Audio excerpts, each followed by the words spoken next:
Nigerians victim of failed government. Labour Party Presidential Campaign Council. Right? As momentum continues to build towards the 2023 general elections, member of the Labour Party Obi-Dati Presidential Campaign Council, Chris Nwokobia, has said party supporters, popularly called obedience, are victims of a failed government and were demanding a new leadership. Now, speaking on a television program yesterday, Nwokobia described the level of fierceness expressed by the obedience in their campaigns as a result of frustrations resulting from several years of bad leadership that had made the state of the country horrendous for majority of citizens. The convener of the Country First movement refuted claims that the obedience are unruly in their campaigns, with alleged name-calling and attacks on those opposed to their views. He decried the spate of physical attacks on members of the Obi-Dati movement. He said the movement since its inception has focused on issue-based discussions rather than taking picks on members of opposition parties. Nwokobia said the Labour Party was carrying out its campaigns in organized manner in compliance with the electoral laws guiding campaigns better than other political parties. At the core of the demands of the Electoral Act is for civility and proper comportment of behavior, void of hate speech, ethno-religious sentiment, and dealing with issues rather than insulting opponents in the electoral process. Nigerians know that the candidate who have been the most civil is Peter Obi. What the obedient movement is about is to fix our country, reset our politics, and deepen the values upon which we contest for elective offices. We have consistently been the victims of attacks and diatribes, but our fierceness is on issues, and we will continue to do that until the election is won come 2023, he said.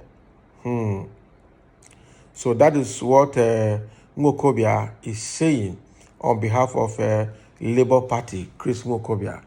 He's saying that currently the obedience are basically all Nigerians and all the youth who are fierce about the change of government in Nigeria, saying that we are the victims of bad government over the period, failed government over the period. And that is the truth. If you look at the key members of the obedience or people who have chosen Peter Obi, they are actually the general populace, the masses who have been at the receiving end of failures of government over the decades, actually.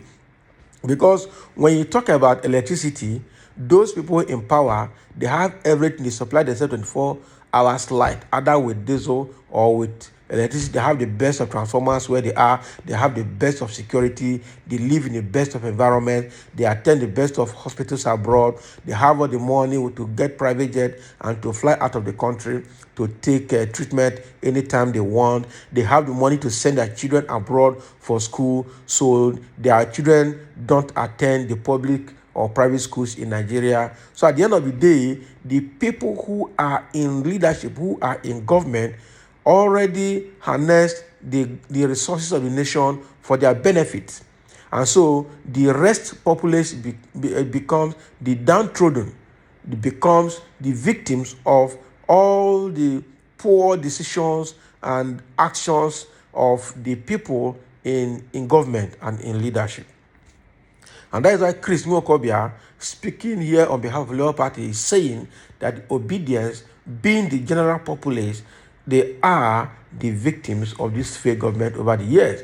Now, we'll talk about the exchange rate that is terribly bad today.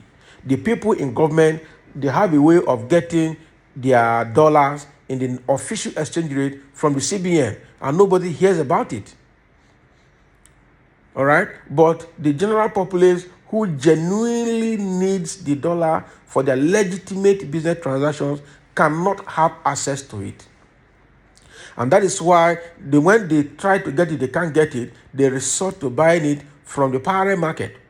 And now the CBN and the government have started chasing the BDCs and all the people selling dollars in the parallel market. But why is parallel market dollar hawkers having the market? It's the government that is the cause. Because if you provide enough dollar at the commercial banks and individuals having legitimate business or activities that have to do with dollar gets them from the bank, the people in the parallel market, the BDCs, will not have market. They will close down by default because nobody will patronize them. That is why we have the banks in place in the first place to handle this kind of financial transactions, all right, without breaking laws. So at the end of the day, if you look at the hospitals, the same thing like I said earlier. The people in power, they have the money, they fly private jet, they go to UK, US, Canada, Dubai, South Africa for their medical treatment. Meanwhile, the downtrodden, the general populace are faced with bad hospital facilities in the country.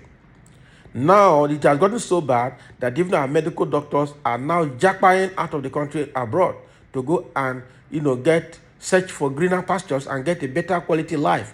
That, again, will continue to starve the health sector of competent persons to provide the medical services required for the populace. Again, is the downtrodden, which are largely the obedient, that also suffers that.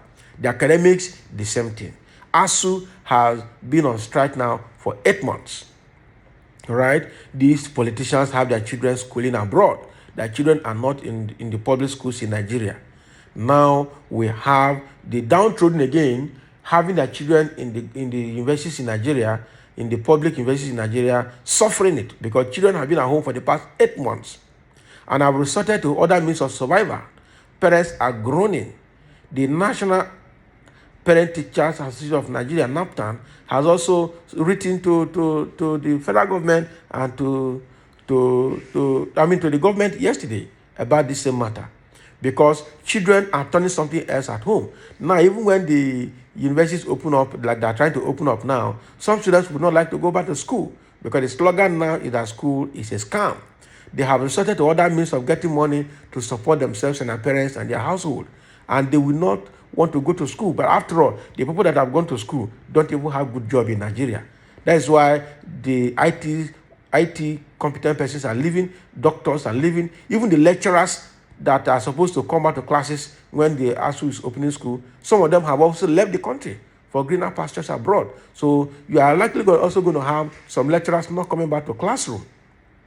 Some of the lecturers who are still in Nigeria for the past 8 months that have been at home, they probably have created other means of survival that will even be more profitable to them than the lecturing job that they are doing in the universities. So if you call them to come back to school, they will not come back.